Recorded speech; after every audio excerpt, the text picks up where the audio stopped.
S'il vous plaît, c'est le moment d'encourager le deuxième candidat. On y va tout de suite. Il s'appelle Max Lemire. Faites du bruit un peu pour lui. Du bruit, le move, du bruit.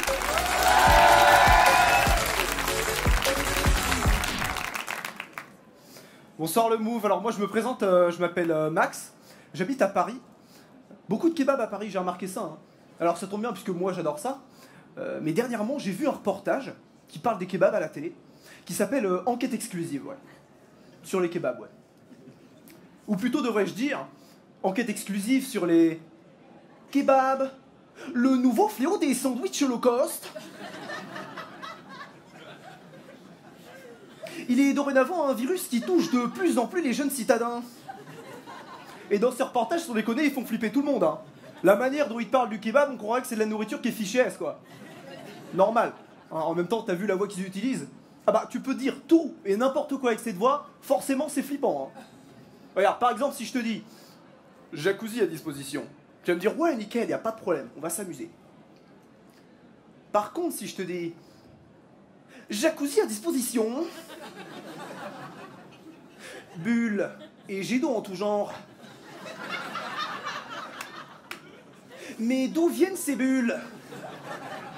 Là, tu dis je vais pas rentrer dans le jacuzzi, sinon je vais choper des MST, c'est sûr et certain.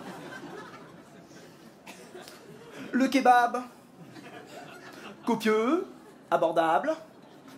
Il est composé de viande, de crudités, de sauce et d'un pain garni de ses ingrédients. Mais pour l'industrie des kebabs de la capitale, il en est une toute autre réalité. Notre enquête a révélé les conditions désastreuses dans lesquelles ces Turcs sans papier travaillent leur viande.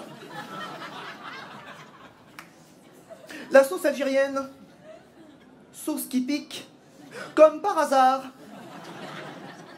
Chef, c'est la manière qu'ils ont d'appeler leurs clients réguliers. C'est à se demander qui gère les cuisines. Attends, tellement ça va loin, il pourrait même aller jusqu'à un truc du genre... on appelle ça un grec. Cela aurait-il un rapport avec la fraude fiscale du pays en question? Les mecs, en général, dans ces reportages, ils ont une phrase type qui te ressortent absolument à tous les coups. Ils la loupent jamais. Vous allez voir, la phrase type, ça fait ça. Nous avons voulu en savoir plus. Qu'en est-il pour le consommateur? La nourriture consommée est-elle saine? Nous entrons dans les cuisines. Notre caméra n'est plus la bienvenue. Elle ne loupe jamais celle-là. Pour vous dire à quel point c'est des oufs, ils sont allés jusqu'à faire une analyse de la viande des kebabs, ok? Ils ont pris comme ça plusieurs kebabs sur Paris. Ils ont pris des échantillons, puis ils ont analysé la viande, et dans certains échantillons, ils ont retrouvé de la viande de chat. Le chat, en plus de se trouver dans notre salon, et parfois même dans notre savon, le chat se retrouve de... C'est pas habituel, mais bon. Je suis toujours preneur, quoi. Se retrouve de plus en plus souvent dans nos assiettes. Tendre, calorique, abordable et facile à égorger. Il constitue une viande halal adéquate pour ces spécialistes de la restauration rapide. Le mec qui fait cette voix, quand même, je me demande ce qui lui est arrivé pour qu'il ait une voix des expressions pareilles, sérieux. Hein. Je sais pas, est-ce qu'on lui met un balai dans le cul à l'enregistrement, tu vois? Moi, ça me paraît évident. Hein, tu vois, je pense pas que le mec qui fait cette voix-là soit né avec cette voix.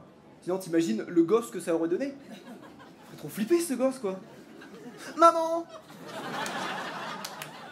Je veux un Kinder Pingui! Cette friandise sucrée industrielle, en provenance d'usines à haute productivité. Et moi, j'ai que 22 ans, mais j'ai une digestion un petit peu sensible, ok? Et quand t'as une digestion un peu sensible, eh ben le kebab, ça peut te faire lâcher des caisses. Hein. Et quand je te parle de caisse, je te parle pas de Lamborghini. Hein. Moi, quand je te parle de caisse, je te parle de ce genre de caisse que, quand tes potes, ils la respirent, ben ils croient que c'est les égouts, en fait. Hein.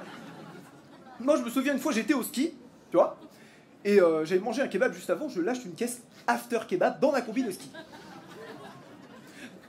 Et 10 minutes après, il fallait que je rentre au local à ski.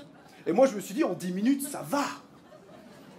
La caisse, elle a le temps de se dissiper, tu vois, à travers la combi. Que nenni.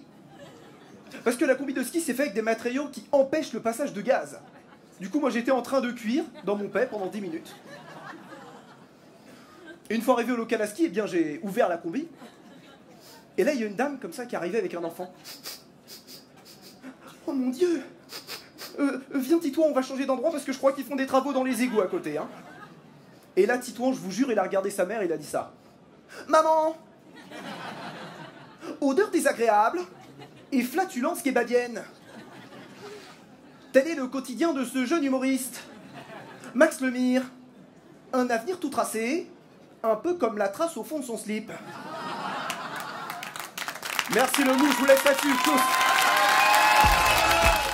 Tu es connecté sur Move.